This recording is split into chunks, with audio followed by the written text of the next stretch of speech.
રાજકોટ શહેરમાં મિશ્ર ઋતુના કારણે રોગચાળોએ ફરી માથું ઉચકી રહ્યો છે। ચાલુ સપ્તાહના આંકડા મુજબ શહેરમાં કમળા, ટાઇફોઇડ, ડેન્ગ્યુ અને મેલેરિયા જેવા રોગના કેસો નોંધાઈ રહ્યા છે। કમળાનો 1, ટાઇફોઇડના 3, ડેન્ગ્યુના 4 અને મેલેરિયાના 2 કેસો સામે આવ્યા છે।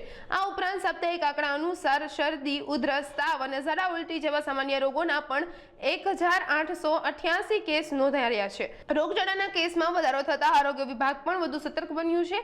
વિભાગ દ્વારા શહેરના વિવિધ વિસ્તારમાં મચ્છરજન્ય રોગો અટકાવવા માટે ફોગિંગ અને પોરાનાશક કામગીરી કરવામાં આવી રહી છે। રાજકોટ મહાનગરપાલિકાની આરોગ્ય શાખાના વિવિધ શહેરી પ્રાથમિક આરોગ્ય કેન્દ્ર ઉપરાંત પીડીઓ અને પીકેએચ ખાતે નોંધાતા જે રોગચાળાના આંકડા છે તે મુજબ જોવા જઈએ તો ગત સપ્તાહે વાહકજન્ય રોગમાં ખાસ કરીને મેલેરિયાના 2 કેસ નોંધાયેલા છે, ડેન્ગ્યુના 4 કેસ અને ચિકનગુનિયાનો 1 કેસ છે નોંધાયેલો છે। ડેન્ગ્યુના 4 કેસ છે અલગ અલગ છૂટાછવાયા વિસ્તારોમાં નોંધાયેલા છે।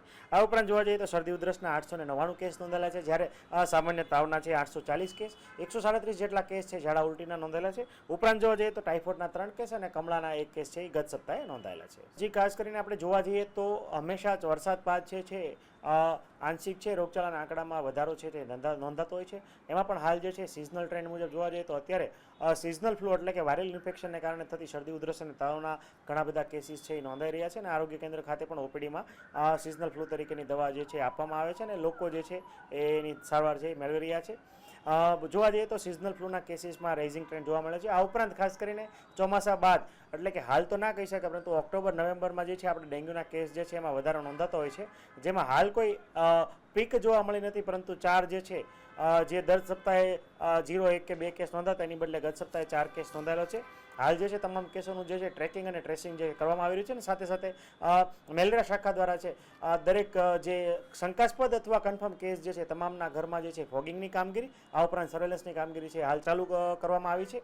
આ ઉપરાંત જોવા જઈએ તો ખાસ કરીને અત્યારે કુલ 720 જેટલા પ્રિમાઇસીસની જે છે એ નોટિસ જે આપવામાં આવી છે, જેમાં ખાસ કરીને પોરાની જે હાજરી જે છે આપણે પોરા પોઝિટિવ પાત્રો મળેલા હતા। આ ઉપરાંત જોવા જઈએ તો કુલ જે છે 15,050 રૂપિયાનો વહીવટી ચાર્જ પણ જે છે એ કુલ 389 રહેણાંકના અને કોમર્શિયલ 255 પૈકી કુલ જે છે 38 આસામી પૈકીથી આ જે દંડ જે છે એ વસૂલ કરવામાં આવ્યો છે।